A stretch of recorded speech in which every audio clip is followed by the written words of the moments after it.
Hi, this is John Beath with Let's Talk Outdoors and GoFishMagazine.com.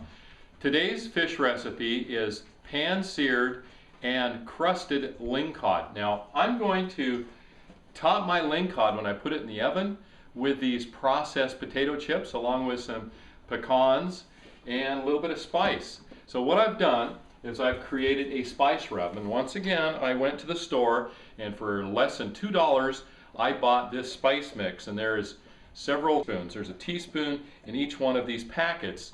There's crushed rosemary, there's minced onion, paprika, and ground pepper. In fact, there's 2 paprikas. I'm only going to use one in my mix, and here's what it looks like. So I'm going to use this as my rub, and there's plenty to do some other recipes later on.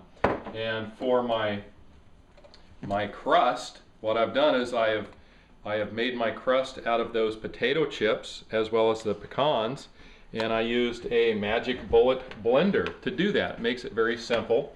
And we're going to pan sear this lingcod with some butter in the pan, both sides.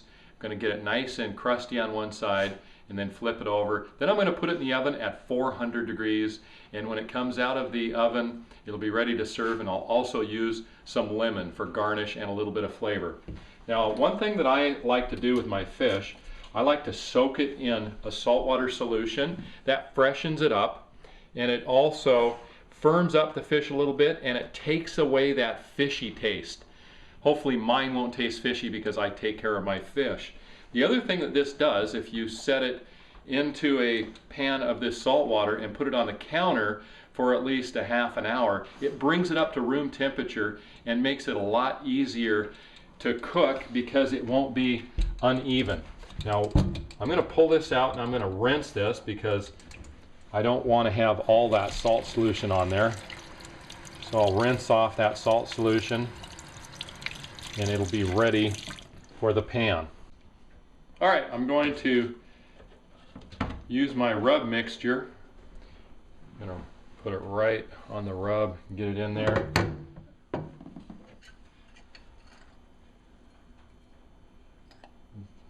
Don't have to have too much of it. I'm going to have plenty left over for another time.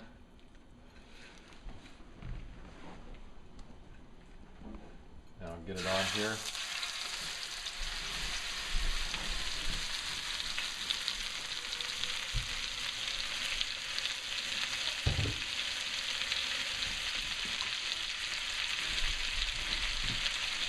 Then I'll have it in the pan searing like that for about 2 minutes. I chose to use butter instead of oil this time because I wanted that nice buttery flavor. But you could use olive oil, but make sure your temperature is low because olive oil will burn if you turn it up too high. Or you could use a standard canola oil or peanut oil.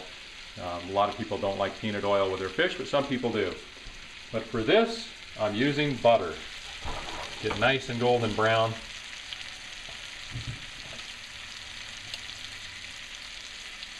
Try and make sure it's covered there.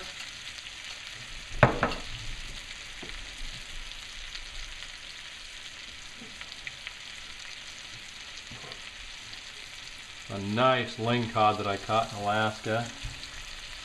Now this is a lot more delicate fish than a piece of halibut, so you have to be careful when you turn it. And if you get it overcooked, the flakes of the fish might come apart, and that's not what we want here.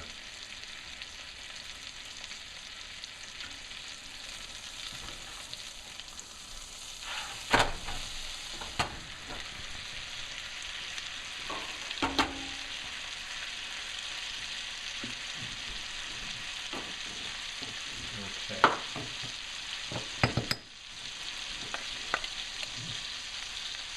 Now I'm going to put my crust on top.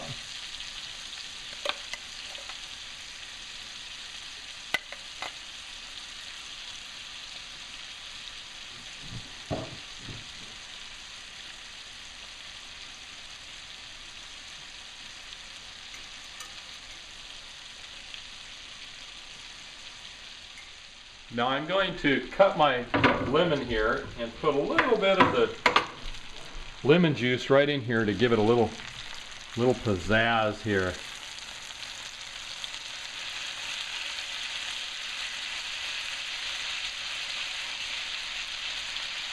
All right. Then I can also use the lemon to garnish my dish later. It's ready for the oven at 400 degrees for about 4 minutes. Let's put it in the oven.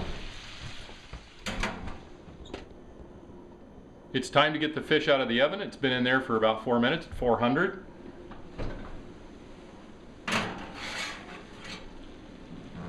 It looks perfect.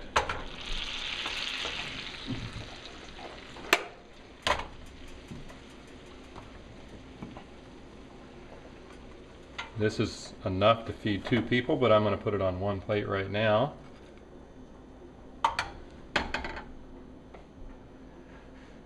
Garnish the plate with a couple of lemons. But I'm going to try this. Oh, look at how delicate that is. It's perfectly done. It's not overdone.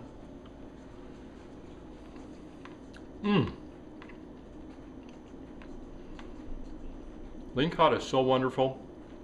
It has a delicate taste, but the potato chips give it enough salt that you don't have to add salt.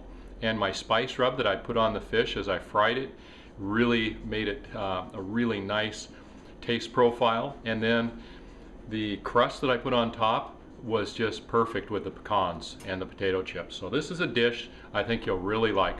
For Go Fish Magazine and Let's Talk Outdoors, my name is John Beath. Be sure to subscribe, and then you'll get another fish recipe next week.